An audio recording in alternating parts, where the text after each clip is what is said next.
Voilà, ça y est, j'ai vu SOS Fantôme 2024, La menace fantôme, et voilà, autant le dire de suite, ça c'est pas terrible du tout. Alors, c'est un film que j'attendais quand même, hein. Alors, pas comme un fou, mais voilà, la fin de l'épisode précédent et voilà, certaines informations qui étaient sorties après derrière, voilà, me laissaient espérer quelque chose de plus savoureux, hein. Faut savoir que Dan Aykroyd avait souhaité que pour cet opus et d'autres, hein, le temps de présence à l'écran des anciens membres, que ce soit Ernestson lui-même, Bill Murray, soit plus présent à l'écran, hein. Donc il y a une alchimie un peu plus forte entre le nouveau casting et l'ancien, hein. Et voilà, ça c'était des éléments qui me laissaient penser que, voilà, faisant suite à SOS Fantôme, l'héritage sorti en 2021, qui ne misait que sur du fanservice et n'apportait pas grand-chose d'autre, d'autant que le casting renouvelé, c'était pas ouf, avec des enfants qui m'ont en tout cas m'agacé un petit peu. Euh, voilà, j'avais l'impression que ce film-là, ça allait être vraiment le vrai départ de la nouvelle saga SOS Fantôme. Et surtout, ça allait effacer cet étron qui était celui sorti en 2016, hein, qui était là pour le coup un remake qui s'est passé sur une autre ligne, une autre temporalité, hein. Donc un remake féminin, bien sûr, euh, beaucoup trop orienté d'ailleurs comédie, hein. Voilà, c'est un film qui était vraiment pourrave, hein, qui devrait disparaître de la surface de la Terre, hein, ça manquera à personne. Alors dans ce film, on était allé jusqu'à à proposer des caméos là, de tous les acteurs qui avaient figuré dans les précédents opus, bien sûr, qui bien sûr interprétaient d'autres personnages, parce que c'est vraiment une autre temporalité, hein, ce 2016 était censé être un remake, hein. Alors que S.O.S. Fantôme l'héritage, lui, il était dans la continuité des deux opus sortis dans les années 80, mais bien sûr euh, avec une ellipse temporelle assez importante. Alors, euh, cet SOS Fantôme est réalisé par Gilles Quenant, hein, qui est le réalisateur de Monster House, qui était plutôt bon. Il avait également co-scénarisé le précédent film, hein, avec Jason Reitman. Jason Reitman, qui est le fils d'Ivan Reitman, le réalisateur des deux premiers opus. Euh, donc voilà, c'est quelqu'un qui connaît son sujet. Et à la base, voilà, ça c'était voilà, entre les déclarations de Dan Aykroyd, le choix du réalisateur, euh, toutes les notes d'intention sur ce film, voilà, j'avais une. Du coup, j'avais plus de hype sur celui-ci que je pouvais en avoir pour l'héritage. Et manque de peau, c'est vraiment. Voilà, c'est vraiment très très mauvais. Peut-être même plus mauvais que le SOS Phantom l'héritage, hein. Euh, voilà. Alors, le synopsis de ce film, c'est que notre petite famille Spengler, famille recomposée, là, voilà, retourne à New York, hein, et prend possession de la caserne emblématique. Et du coup, c'est cette famille-là qui exerce en tant que Ghostbuster pour débarrasser les New-Yorkais de toutes les infestations qu'il peut y avoir ici ou là, de fantômes, d'ectoplasmes, d'esprits malfaisants, et voilà, et autres créatures démoniaques. Bon, à un moment donné, bien sûr, il va être libéré une force qui va nécessiter que le nouveau casting et l'ancien casting se réunissent pour y faire face. Bon, bref. Euh, c'est un film avec un budget quand même confortable, hein. Je crois que c'est un film avec un budget de 100 millions de dollars. Voilà. Il me semble que c'est peut-être même plus que le budget du film précédent. C'est un film qui dure quasiment 2 heures. mais qui raconte pas grand-chose, hein. C'est un film finalement où il se passe pas grand-chose. Le nouveau casting, pour moi, est complètement à la ramasse. Euh, on a, voilà, enfin, je n'ai rien contre les acteurs, hein, mais je trouve que ce soit les deux enfants ou les deux adultes, ils sont, voilà, je ne vois pas là de chasseur de fantômes, je vois des membres d'une famille d'un sitcom, Notre Belle Famille, j'en sais rien, c'est, et voilà. Et lancer un casting qui est bien sûr plus présent dans ce film-là, hein, bien sûr Ernie Hudson, et notamment Dan Aykroyd, hein, puisque Bill Murray, lui, on le voit deux ou trois fois pour des petites scènes marrantes, mais voilà, il a aucune incidence sur l'histoire et autres, hein. Il fait vraiment un acte de présence, hein. Il cachetonne, hein, Bill Murray. La musique, à part reprendre les thèmes originels, j'ai pas vu de nouveaux thèmes marquants, hein. Voilà, on a juste le plaisir d'écouter les vieux thèmes des films des années 80. L'ambiance sonore, il n'y a rien de particulier non plus, hein. Et au niveau des effets spéciaux, eh ben, c'est nul. C'est nul. La caractérisation des fantômes, elle est pas bonne. Voilà, en tout cas, techniquement, ce film-là, alors je crois qu'il a été tourné au mois de mars 2023 et il devait sortir initialement au mois de décembre de la même année. Finalement, il est sorti, bon, bah là récemment, en 2024, hein, au mois d'avril 2024. Mais finalement, voilà, avec un temps de production aussi court, bah, il fallait pas non plus s'attendre à des effets de malade. Le problème de ce SOS Fantôme, c'est que SOS Fantôme, d'origine, c'était quand même un film fantastique avec des éléments de comédie. Alors que là, on est plutôt dans un film de fantasy, hein, euh, avec des éléments de comédie. C'est-à-dire que dans le premier film, moi, ce que j'aimais, c'était que même si effectivement il y avait des éléments de comédie qui prêtaient à sourire, même à rigoler, les personnages qui évoluaient parmi ces fantômes-là, ils en avaient peur, ça les balisait. En tant que spectateur, en tant qu'enfant, jeune adulte, voilà, on avait quand même. Voilà, les fantômes étaient là aussi pour effrayer, gentiment effrayer, mais en tout cas effrayer. Et surtout, euh, voilà, c'était des éléments fantastiques auxquels les gens n'avaient pas l'habitude d'être confrontés. Alors que bah, depuis que finalement, quelque part, le SOS Fantôme, l'héritage, on a l'impression que bah, les fantômes, ils font partie du monde, hein. On est vraiment dans de la fantaisie, un peu comme, je sais pas moi, comme Harry Potter, comme Casper. Plus personne n'a peur des fantômes, hein. Euh, voilà, l'aspect horrifique, l'aspect fantastique, il a complètement disparu. On n'est plus du tout finalement dans le même type de film. Euh, enfin, et ça, c'est déjà ce qui me gênait moi dans le film de 2021, hein. C'est les gamins, ils en avaient, voilà, à la limite, ils auraient plus peur d'une araignée euh, voilà, qui serait logée sur un mur au-dessus de leur lit plutôt que d'un fantôme, quoi. Je veux dire, voilà, ils en ont rien à taper des fantômes. Et voilà, ils les chassent, ouais, mais il n'y a aucun élément de peur, rien du tout.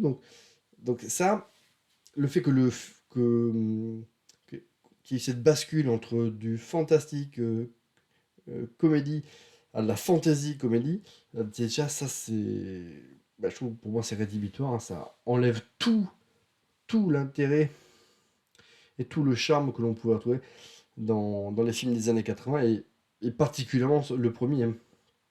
Parce que finalement, en y réfléchissant, cette saga SOS Fantôme, elle comporte un excellent film, un film culte, hein, le premier, hein. Euh, le 2, on est déjà dans le plaisir coupable, mais on a quand même plaisir à retrouver les personnages du premier film. Mais voilà, c'était pas non plus. Là, c'est vraiment un plaisir coupable, le Ghostbusters 2, hein, c'était pas mon film. Voilà, le 2016, c'est un Neutron. Le 2021, c'est un film, voilà, donc avec un point de bascule, on est passé du fantastique à de la fantasy. Euh, C'était un film voilà, qui proposait que du fanservice, mais rien qui enrichissait véritablement l'univers de S. Phantom, puisque même le boss de SOS Phantom l'héritage, c'était l'ennemi du premier film. Et dans ce SOS Phantom de 2024, eh ben, on est dans la continuité, hein. Donc on a un nouveau casting qui assume du coup entre guillemets l'héritage et perpétue du coup les fonctions là, de chasseur de fantômes, mais ils sont pas, alors les fantômes ils sont voilà, c'est un job comme un autre, hein, ils sont pas du tout effrayés par ceux qui traquent, hein. Ils sont plus préoccupés par résoudre leurs problématiques familiales, hein, de famille recomposée, machin. Bon, bref, avec deux enfants surdoués. Donc, voilà. Eux, ils sont dans leurs problématiques familiales, voilà, dont on s'en tape. Et l'ancien casting, ben là pour le coup, ils sont les fantômes de ce qu'ils ont eu été. Donc là, les vrais fantômes de ce film, c'est Dan Aykroyd, c'est Bill Murray, c'est Ernie Hudson, qui. Pour les- du coup, on a du mal à revoir on voit les acteurs, mais on voit plus les personnages, hein. Alors, quand on voit Dan Aykroyd, par exemple, qui, qui a la même voix française que Indiana Jones, hein. Bon, ça c'est pas nouveau. Mais du coup, dans ce film-là, on a plus l'impression de voir un vieil Indiana Jones, comme on a pu le voir au cinéma récemment, que le personnage, que le Dr. Strange. Et pareil, pour Ernie Hudson, c'est pareil, on ne voit plus le Winston Zedmore. Et Bill Murray, Dr. Venkman, c'est pareil, c'est juste un mec qui cabotine. Donc voilà, un nouveau casting dont on s'en bat le steak. Un ancien casting qui du coup incarne les véritables fantômes de ce film, hein, puisque les fantômes de ce film, ils sont dans des couleurs hyper flashy, dans des effets CJ complètement dégueulasses. Ce sont des fantômes qui ne font peur à personne. Il y a même un personnage, un fantôme fantomatique, une jeune ado, on dirait. Elle, on pourrait penser qu'elle est sortie tout droit du film Casper, hein, de par son iconisation et puis sa manière de d'évoluer parmi les humains. Enfin, voilà, c'est. Là, voilà, c'est un film qui l'ennuie plus du côté de Casper que du côté de SOS Fantôme. Et encore que dans le film Casper, il y avait également une apparition de Dan Aykroyd, hein. Et puis Casper est pour le coup un film beaucoup plus sympa que ce SOS Fantôme 2024, hein. Donc voilà, nouveau casting pour moi à la ramasse, euh, en décalage avec les événements auxquels ils sont confrontés, je trouve, hein. Un ancien casting, voilà, il n'y a que Dan Aykroyd qui a un rôle, on va dire, à peu près étoffé dans ce film, mais on ne reconnaît plus le Dr. Stanz. Euh, la menace, elle est complètement nawak. Cette menace de glace, déjà j'ai rarement vu un boss aussi vilain. Euh, bon, après, son objectif à lui, c'est de recouvrir la surface de glace et de régner sur le monde. Bon, voilà. Euh, mais bon, faut pas s'y tromper, hein. Pour ceux qui ont vu la bande-annonce, en gros, elle résume le film, hein, et les scènes que vous pouvez trouver impressionnantes dans la bande-annonce, notamment celle où on voit la surface se recouvrir de glace. Bah, dites-vous que dans le film, vous n'allez pas voir grand-chose de plus, hein. Et, et d'ailleurs, le climax, il est relativement court, hein. Euh, donc, on a une menace qui est pourrave, qui se fait défoncer en 5 minutes. On a un film voilà, qui est plus préoccupé à développer bah, les problématiques familiales du nouveau casting. Un ancien casting voilà, qui est fantomatique. Du coup, ben, j'ai trouvé que c'était finalement pire que c'est même pire, parce que ça m'enlevait tout espoir que maintenant il y ait véritablement un bon film SOS Fantôme. En tout cas, avec même avec l'ancien casting, c'est mort, hein. Ils sont plus du tout dans le coup. Euh, Là, la meilleure chose qui pourrait arriver à SOS Fantôme, hein, ça serait bah, là un reboot, remake, mais avec un nouveau casting, avec des personnages, on va dire, d'âge un peu plus mûr que les personnages principaux là, de ce nouveau casting, qui sont principalement les enfants, hein. Euh, et puis peut-être un budget moins important. Donc du coup, une histoire un peu plus intimiste. Et un peu plus maligne aussi. Mais, voilà, maligne aussi. Là, on a de la, il y a du budget, hein, mais ça se voit pas forcément à l'écran. Alors, en plus, il y a trop de personnages. Et ça, c'était déjà le cas dans SOS Fantôme l'héritage. Il y a trop de personnages. Voilà, il y a également il y a un acteur qu'on avait vu également dans Les Éternels. Alors lui, il s'appelle... je ne sais plus. Bon, bah, peu importe. Euh, donc voilà, il y a aussi dans le film une autre force qui peut aider les SOS fantômes, les chasseurs de fantômes à vaincre cette menace de glace, hein. Mais là, pareil, hein, ça renvoie directement vers des éléments de fantasy. Voilà, donc ça, c'est vraiment quelque chose que je n'aime pas. J'adore la fantasy, mais je trouve qu'en ce qui concerne les fantômes, les spectres ou autres, il faut rester plutôt dans le fantastique. C'est-à-dire que dès lors que on trouve normal de voir des fantômes, bah, du coup, ça enlève tout sentiment de menace. Et il n'y a plus rien qui fonctionne, d'autant que dans ce film-là, entre les petits marshmallows que l'on voit dans la bande-annonce, enfin, on a le syndrome Star Wars avec, il faut en faire plus, et puis il faut qu'il y ait des fantômes mignons, il faut qu'il y ait, enfin, voilà, c'est un film qui a été pensé pour cocher des cases. Euh, donc voilà, case work, case famille, case fan service, case enfant, case ado, case. euh, et au final, ben, ça en fait juste un produit commercial sans âme. Donc ben, ce SOS Phantom 2024, c'est un film voilà, qui en plus on se fait chier, hein. Moi je me suis fait chier. Euh,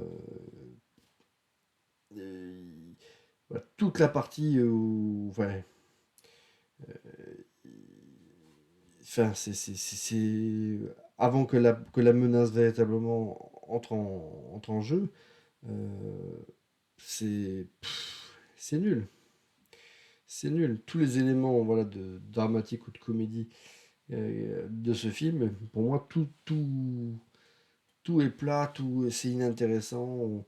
Enfin, je pensais pas m'ennuyer comme je me suis ennuyé devant ce film. Donc voilà, SOS Fantôme 2024, pour moi, c'est la révélation. C'est que je sais que maintenant, ça n'est voilà, sauf à faire un vrai bon remake, et pas comme celui de 2016, et à revenir avec quelque chose de plus intimiste, peut-être moins de budget, mais plus malin, et puis voilà, retrouver voilà, l'esprit fantastique, horrifique, comédie que l'on avait dans le 1. Mais si c'est pour avoir des suites avec des fantômes qui sont parmi nous, que tout le monde connaît, enfin, je veux dire, voilà, la fantaisie avec les 60 hommes, c'était la pire idée qu'ils pouvaient développer. Mais encore une fois, hein, c'était déjà quasiment le cas dans le film de 2021. Mais alors là, c'est accentué au possible. Et du coup, bah, il reste pas grand-chose, quoi. Donc, bah voilà. Je vous conseille pas ce film. Et puis, si vous y allez quand même, bah écoutez, prenez un petit oreiller. Voilà. Allez, à bientôt pour une prochaine vidéo.